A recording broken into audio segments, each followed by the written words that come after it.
नमस्ते स्टूडेंट्स, आज हम हमारे BEd second year understand the self में जानेंगे सुविधादाता के रूप में स्वयं का विकास। अब सुविधादाता हेल्पर के रूप में स्वयं का विकास, किसका स्वयं का विकास? शिक्षक के स्वयं का विकास। यानी कि हम यहाँ बात कर रहे हैं जो स्वयं है वो स्वयं किससे है? वो स्वयं हमसे है। यानी कि हम कौन है? शिक्षक है। जब आने वाले समय में आप भविष्य में शिक्षक बनने जा रहे हो तो एक शिक्षक होने के नाते आपके अंदर स्वयं का इस सुविधादाता के रूप में विकास करना है।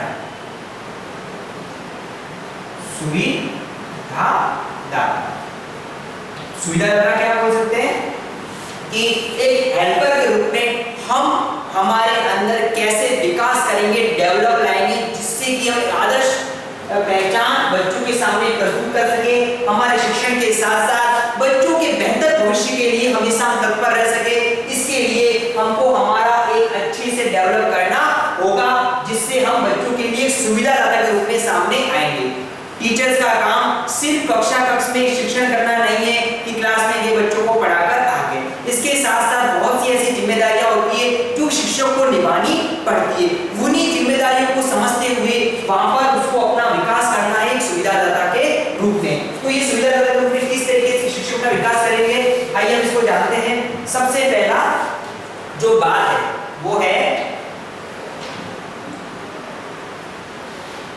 प्रभावी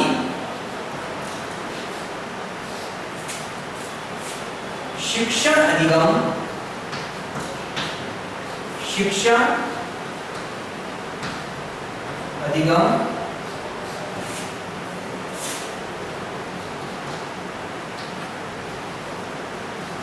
प्रक्रिया के लिए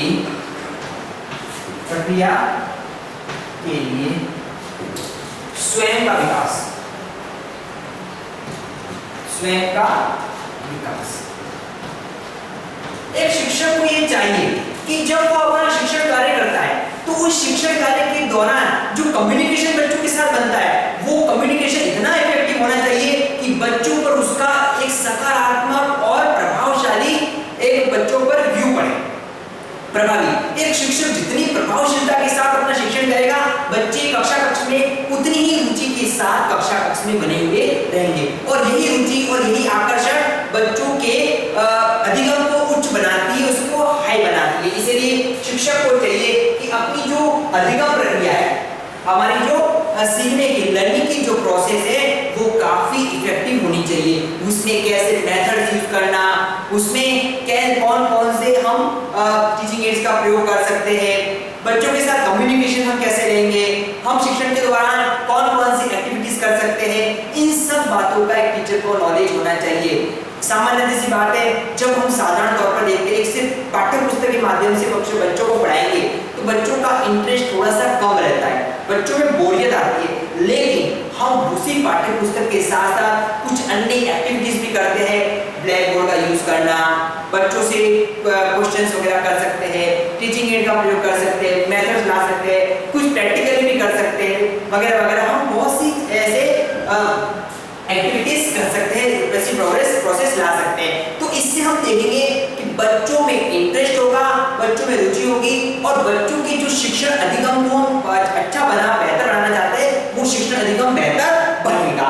इससे हमारे जो शिक्षण के उद्देश्य वो भी पूर्ण होंगे और बच्चों को हम बेहतर शिक्षण करवा सकते हैं। इसलिए एक शिक्षक को हमेशा प्रभावी शिक्षण अधिगम प्रक्रिया के लिए स्वयं का विकास करना होगा, तभी जाकर वो एक आदर्श शिक्षक के रूप में अपनी पहचान बना सकता है। सेकंड बात यहाँ पर आ जाती है फिर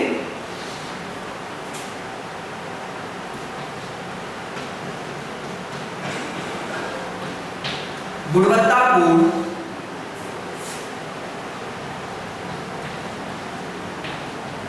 शिक्षण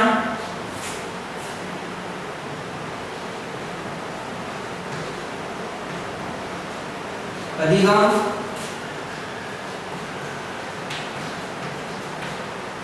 प्रक्रिया के लिए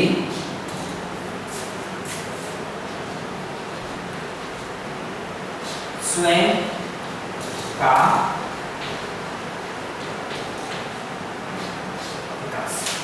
गुणवत्तापूर्ण शिक्षण अधिगम प्रक्रिया के लिए कि स्वयं का विकास, गुणवत्ता। हमेशा टीचिंग में क्वालिटी होना जरूरी है। जब तक हम हमारी टीचिंग में गुणवत्ता नहीं लाएंगे, उसमें एक तरह से क्वालिटी नहीं लाते, तो हम ये कह सकते हैं कि हमारी शिक्षण में कहीं ना कहीं कमियां रह सकती है। कुछ विषय ऐसे होते हैं जिनके लिए गुणवत्ता आवश्यक है और कुछ नहीं है लेकिन उसमें गुणवत्ता ला सकते हैं। जैसे कुछ स्पेशल सब्जेक्ट होते हैं, हायर सब्जेक्ट होते हैं, उनमें गुणवत्ता नहीं होगी तो बच्चों की समझ से वो परे विषय बन जाएंगे। तो इसलिए टीचिंग में जरूरी है कि हम गुणवत्ता किस तरीके से लाएंगे। तो एक बीएड लेवल पर हम इस बात को अच्छे से सीखते हैं, इस बात को अच्छे से जानते हैं कि हम हमारी टीचिंग को गुणवत्तापूर्ण लेकर हमारा शिक्षण कार्य करवा सके। इसके लिए गुणवत्ता कराने के लिए हमको पहले से योजना बनानी होगी। उस योजना के अनुसार हम कौन-कौन सी एक्टिविटीज करेंगे, उन बातों का ध्यान रखेंगे और उसी के अनुसार हम बच्चों को शिक्षण करवाएंगे। जब हम इन सारी योजना और नियमों का पालन करेंगे तो हम देखेंगे बच्चों को जो पढ़ाया जाने वाला शिक्षण है वो आसानी से समझ में आएगा और हम हमारे शिक्षण की उद्देश्य को पूर्ण करेंगे। इसलिए सुविधाजनक रूप में शिक्षक को हमेशा एक गुणवत्तापूर्ण अपनी शिक्षण की व्यवस्था करनी। अगली बात आ जाती है इसमें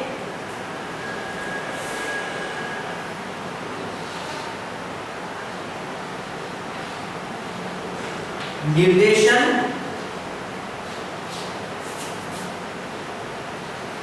एवं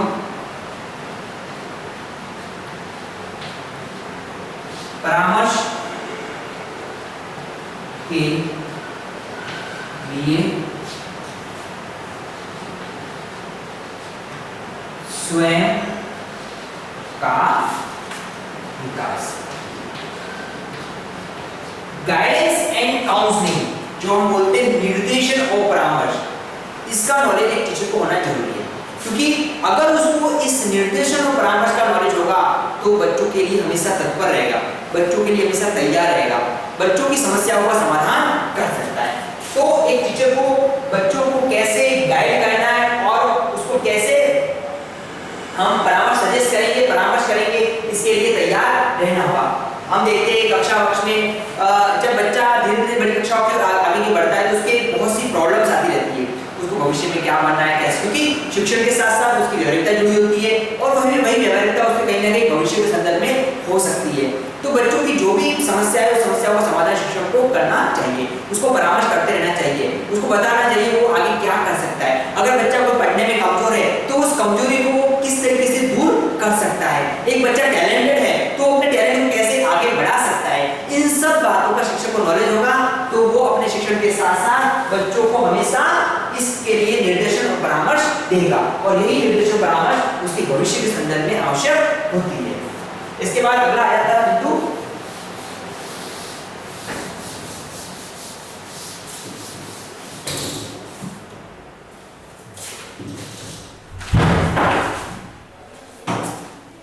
अगली बात इसमें आ जाती है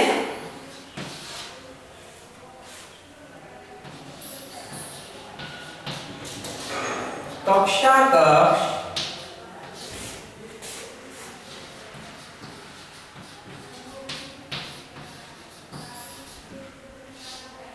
समायोजन के लिए स्वयं का विकास। कक्षा कक्ष समायोजन के लिए स्वयं का विकास। एक टीचर को हमेशा अपने स्कूल और क्लासरूम के अकॉर्डिंग खुद को समायोजित करना होगा, अपने आप को एडजस्ट करके चलना होगा, क्योंकि वो कक्षा को समायोजन होगा इसका मतलब है कि बच्चों से एडजस्ट कर रहा है। एक टीचर कभी बच्चों से उनको दूर नहीं कर सकता, बच्चों के साथ साथ रहना होगा, यानी कि बच्चों के साथ बना रहेगा तो बच्चों की समस्याओं को जानेगा और बच्चों को आगे कैसे मदद है उसके बारे में जानेगा, उनके टीचिंग में कैसे इंप्रूवमेंट लाना है इन सब बातों को जानेगा, बेहतर शिक्षण कैसे करवाना है इन सब बातों का नॉलेज रखेगा। इसलिए शिक्षक को हमेशा कक्षा कक्ष समायोजन के लिए स्वयं का विकास करना होगा। अगली बात है इसमें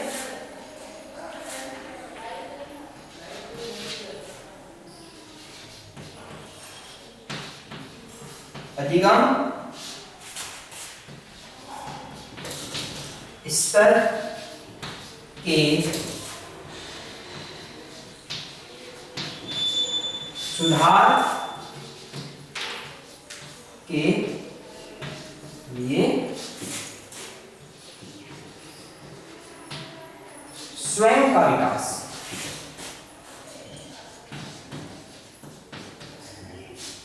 अधिगम स्तर के सुधार के लिए स्वयं का विकास, अधिगम स्तर का सुधार। अधिगम जो सीखने सिखाने की जो प्रक्रिया है उसमें समय और परिस्थितियां बहुत सी मांगे करती है। एक शिक्षक हमेशा अपने अधिगम यानी कि बच्चों को जो सिखा रहा है उसमें एक पल नहीं रहेगा, एक रुकता नहीं रहेगा। समय और परिस्थितियां उसको उसमें बदलाव लाना होगा। जैसे कि वर्तमान समय की परिस्थितियां क्या है, ऑनलाइन टीचिंग, और समय समय परिस्थितियों के हिसाब से बदलता रहता है। तो अपने अधिगम में कैसे सुधार लाना, एक प्राथमिक मतलब एक जो प्राथमिक जो वर्ष होता है यानी कि पहला स्टेज होता है उस स्टेज का शिक्षक, और धीरे धीरे उसमें 2 3 4 5 10 साल तक वो जब टीचिंग करता है तो उसमें काफी इंप्रूवमेंट आता है, बदलाव आता है। तो हम कह सकते हैं कि उसमें क्या होता है, स्तर में सुधार हो रहा है। तो इसके साथ साथ उसमें क्या क्या नवाचार ला सकता है, तकनीकी को शामिल कर सकता है, वैज्ञानिक सोच रख सकता है। इस सब बातों को शिक्षक को ध्यान होना चाहिए। जब इन बातों का ध्यान होगा तो हम ये कह सकते हैं कि वो अपने अधिगम स्तर का सुधार लाएगा और उसके माध्यम से बच्चों को वो बेहतर शिक्षण प्रदान कर सकता है। अब इसमें अगली बात आ जाती है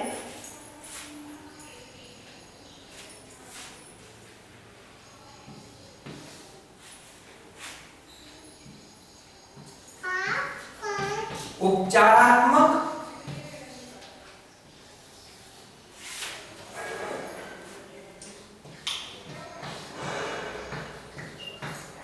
शिक्षण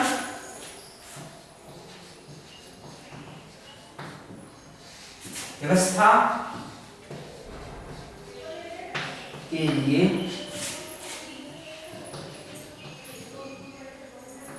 स्वयं का विकास,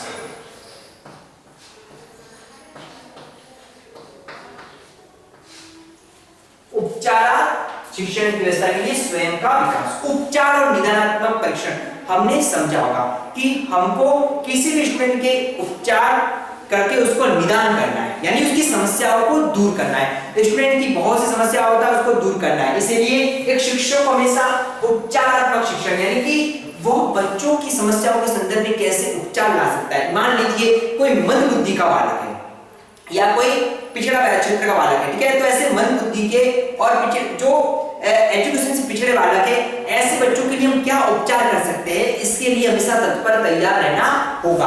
अपनी स्किल को उसके अकॉर्डिंग तैयार करना होगा। वो कब हो सकता है, जब हम हमारा डेवलप उसके अकॉर्डिंग करेंगे। तो शिक्षक को हमेशा समय समय पर जो भी प्रशिक्षण होते हैं, समय समय पर जो भी कार्यक्रम आयोजित होते हैं विद्यालय स्तर पर या डिस्ट्रिक्ट लेवल पर, स्टेट लेवल पे, तो ऐसे कार्यक्रमों में भाग लेकर अपने अंदर एक बेहतर डेवलप लाना होगा। और इसके माध्यम से हम कह सकते हैं कि वो बच्चों के संदर्भ में बेहतर कार्य कर सकता है। इसलिए शिक्षक को हमेशा उपचार व्यवस्था के लिए स्वयं का विकास करना होगा। अगला है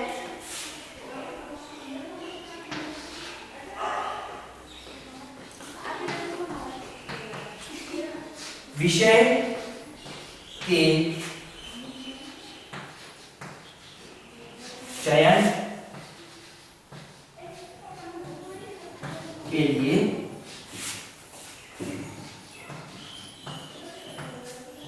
स्वयं का विकास। विषय के चयन के लिए स्वयं का विकास। विषय का चयन, सब्जेक्ट की चॉइस, एक टीचर को पता होना चाहिए कि जिस विषय से वो जुड़ा हुआ इसके संदर्भ से चले तो वो कैसे बेस्ट काम करेगा कि बच्चा समझ सके। प्लस विषय के चयन यानी कि बच्चों के संदर्भ में हम देखेंगे कि बच्चा जब जैसे कि अब तो नई शिक्षा नीति में काफी परिवर्तन आ रहा है, लेकिन जैसे कि विद्यालय लेवल पे जब 9 10 के बाद 11 12 में जब हम सब्जेक्ट विषय का चयन करते थे तो 10वीं कक्षा या 9वीं कक्षा बच्चों में बहुत सी ऐसे कंफ्यूजन माइंड में रहता था, उनको करना क्या है, वो कैसे अपने आप को आगे के लिए तैयार करेगा। क्या वो मैथ्स पढ़ सकता है, क्या वो आगे आर्ट से आगे बढ़ सकता है, वो भविष्य में क्या करेगा वगैरह वगैरह, बहुत सी तनाव बच्चों के मन में होते हैं। तो इस तरीके से हम बच्चों के तनाव को दूर करके वो कैसे क्या विषय चयन करेगा उसके लिए हम उसको सजेस्ट कर सकते हैं, उसकी मदद कर सकते हैं। तो ये कब सर है जब शिक्षक हमेशा बच्चों की जो मेंटलिटी है, मानसिकता को प्रारंभ तौर पे जानेगा। एक जैसे मान लीजिए किसी बच्चे ने पहली में एडमिशन लिया है, छठी में एडमिशन लिया, तो लमसम 4 या 5 साल तक वो बच्चों को पढ़ाता तो है ये, लेकिन उसको ध्यान जाता है कि बच्चा किस विषय में कैसे प्रोग्रेस कर रहा है, उसका अचीवमेंट कैसा है। तो इस संदर्भ में बच्चों को वो गाइड कर सकता है कि वो अपने विषय का चयन किस तरीके से करेगा। उसको प्रतिभा दिखती है, बच्चा भविष्य में डॉक्टर बन सकता है तो उसके हिसाब से तैयारी करवाएगा। उसको लगता है कि बच्चा भविष्य में सिविल सेवा परीक्षा में जा सकता है तो उसको उसके हिसाब से गाइड करेगा। इस तरीके से अलग अलग संदर्भ में वो उस विषय के चयन में बच्चों की मदद कर सकता है। अगला है इसमें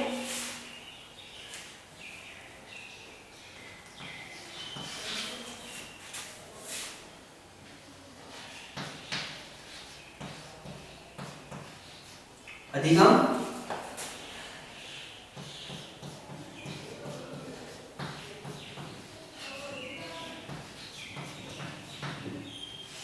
गतिविधियों के लिए स्वयं का विकास। अधिगम की गतिविधियों के लिए, जैसा कि हमने पहले भी जाना कि सीखने के संदर्भ में कौन कौन सी एक्टिविटीज हम ला सकते हैं, उसमें इंप्रूवमेंट ला सकते हैं, इसके लिए शिक्षक को हमेशा स्वयं का विकास करना होगा। इसके बाद जो अगला बिंदु आ जाता है उसको हम समझते हैं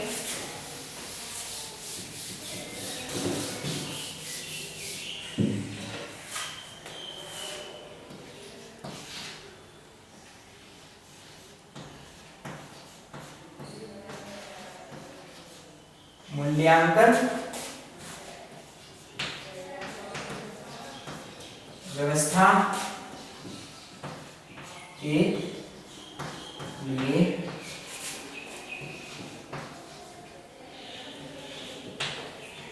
स्वयं का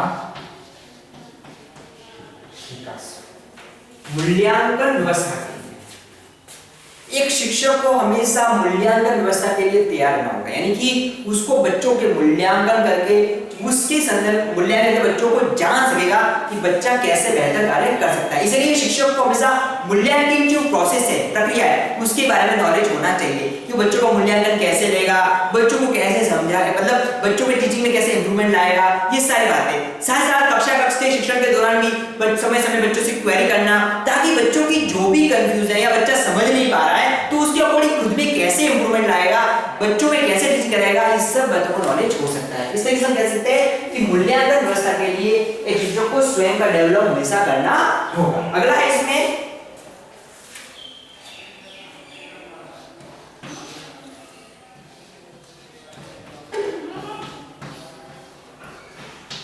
व्यक्तिगत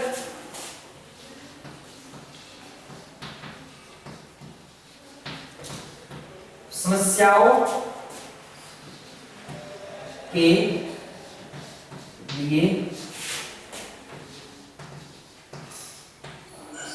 स्वयं का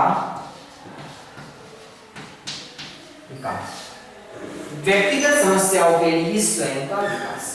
बच्चों की जो भी पर्सनल प्रॉब्लम्स होती है, व्यक्तिगत समस्याएं होती है, क्योंकि विद्यालय के अंतर्गत सही बच्चे समान हो ऐसा नहीं सकता, किसी बच्चे में कोई ना कोई कमियां हो सकती है या समस्याएं हो सकती है, तो उन समस्याओं का निवारण कैसे करें, इसके लिए टीचर्स को हमेशा तैयार होना है। कुल मिला के बात यह है कि एक शिक्षक सिर्फ टीचिंग ही नहीं करेगा, टीचिंग के साथ साथ बच्चों के भविष्य के संदर्भ में जो जो बातें होती है, जो जो पहलू होते हैं, उनको ध्यान रखकर वो बेहतर भविष्य के लिए हमेशा तत्पर रहेगा। उसके लिए उसकी भविष्य के संदर्भ को क्या चाहता है, क्या करना चाहता है, उसकी कमियां क्या है, कमियों को कैसे दूर करना है, अपने आप को विद्यालय के समय में कैसे करना है, इन सब बातों के लिए शिक्षक हमेशा तैयार रहेगा। अगला है इसमें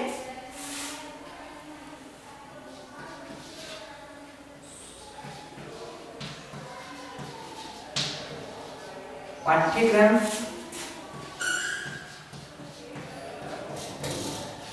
सहगामी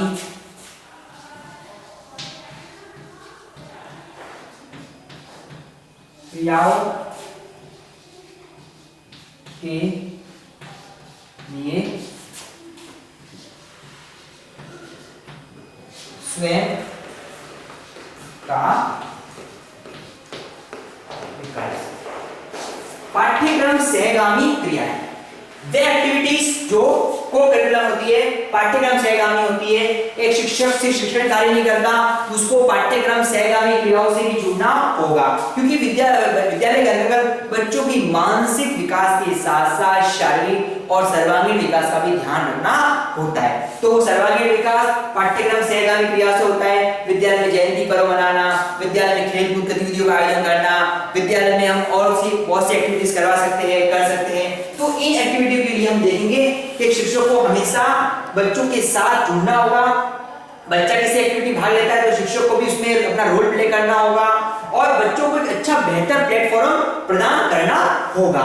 जयंती पर्व के माध्यम से हम बच्चों को कैसे तैयार कर सकते हैं, इसके बारे में ध्यान रखना होगा, क्योंकि आज भविष्य में जो जो महान व्यक्तियां या हम बोल सकते हैं जो भी सेलिब्रिटीज वगैरह जो पर्सन कुछ अचीव करता है, उसमें कहीं ना कहीं विद्यालय का रोल होता है, क्योंकि वहां से बच्चों को एक प्लेटफॉर्म मिलता है और यही प्लेटफॉर्म उसका भविष्य निर्मित करता है। इसलिए पाठ्यक्रम सहगामी क्रियाओं के लिए एक टीचर को हमेशा खुद को तैयार करना होगा। अगला है इसमें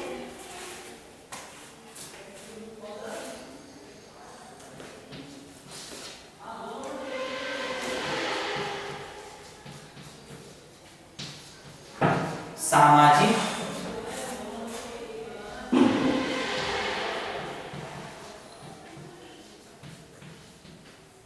समस्याओं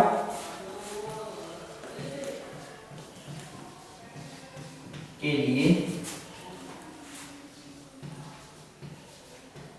स्वयं का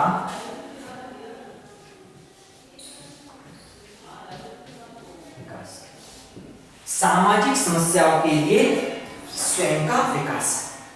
मनुष्य एक सामाजिक प्राणी है, समाज में रहता है, तो इस सोसाइटी के अकॉर्डिंग सोसाइटी को एक आदर्श सोसाइटी कैसे बनाना, समाज का विकास कैसे करना, समाज की समस्याओं को दूर कैसे करना, क्योंकि विद्यालय समाज का अंग है, समाज के पीछे विद्यालय है और उसी विद्यालय में पढ़ने वाले बालक जो होते हैं वो बेहतर नागरिक बनते हैं और जो बेहतर नागरिक बनेंगे तो हम कह सकते हैं कि बेहतर समाज का निर्माण कर रहे हैं। तो इस सामाजिक समस्या को दूर सबसे पहले तो शिक्षा के माध्यम से होगा।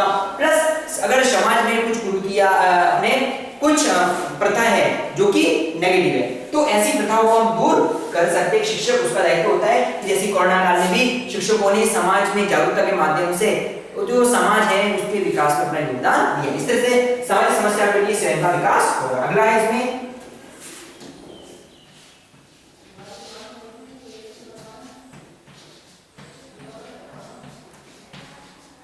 संवेगात्मक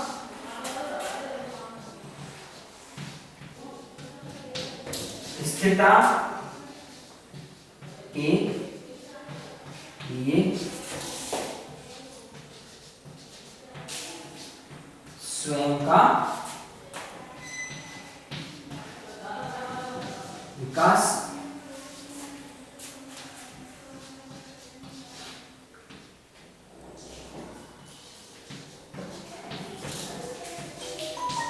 सर्वांगीण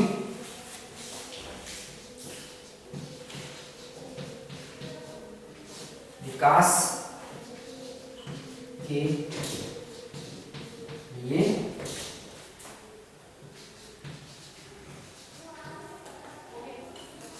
स्वयं का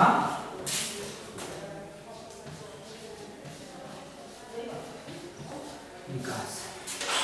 संवेगात्मक, अपने इमोशंस को हमेशा स्थिर रखना, बच्चों पर हमेशा आक्रोश में नहीं आना, बच्चों पर हमेशा हम डरा धमका नहीं सकते। हमेशा क्लासरूम में बच्चों के साथ हम मधुरभाषी बने रहें और अपने समय को स्थिर रखें। इसके लिए टीचर्स को हमेशा प्रिपेयर रहना होगा। साथ ही साथ बच्चों के ऑल राउंड डेवलपमेंट यानी कि बच्चों के सर्वांगीण विकास, शारीरिक, मानसिक, सामाजिक, सांस्कृतिक ऑल राउंड डेवलपमेंट के लिए शिक्षक को हमेशा तैयार रहना होगा। इस तरीके से आज हमने कक्षा में जाना कि सुविधादाता के रूप में हम या शिक्षक स्वयं का विकास किस तरीके से करेगा, और जितना वो खुद का विकास करेगा उतना ही बच्चों के लिए हमेशा एक बेहतर शिक्षक के रूप में आगे आएगा और एक आदर्श शिक्षक के माध्यम से अपना परिचय देगा।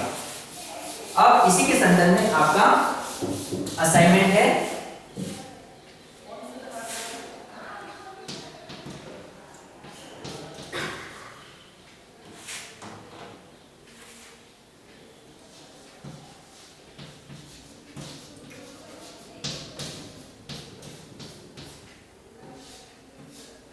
सुविधादाता के रूप में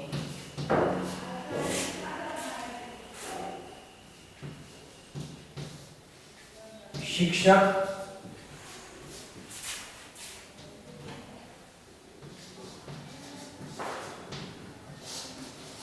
स्वयं का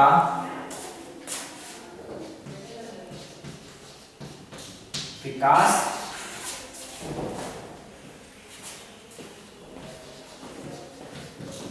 करता है। सुविधा के रूप में शिक्षक स्वयं का विकास करता है।